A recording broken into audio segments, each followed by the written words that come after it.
I've been attached with the feeling of now waking up with you by my side.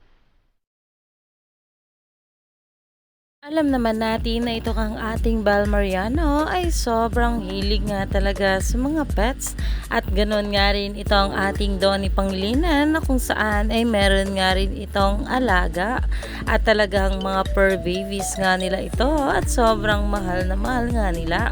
Pero ito na nga guys sa pag-uusapan natin dahil sa isang post nga ng ating Bal Mariano ay nagkomento nga itong IWCT Philippines na ayon nga sa kanila, "Hi Bal Mariano, your kind heart for our furry companions truly shines. At IWCT Philippines, we give every rescued dog the love they deserve. We'd be so happy to welcome you to our Tarlac City shelter for a heartwarming visit."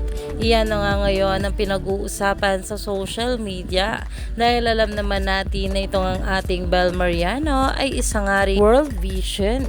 Kaya naman sobrang natuwa dito ang maraming bablis na ayon nga guys sa kanila, "My girl is a certified silence philanthropist. Belle and her advocacies." Iyan na nga ngayon ang pinag-uusapan sa social media. Kaya naman marami pa nga talaga tayong dapat abangan sa ating couple ngayong araw.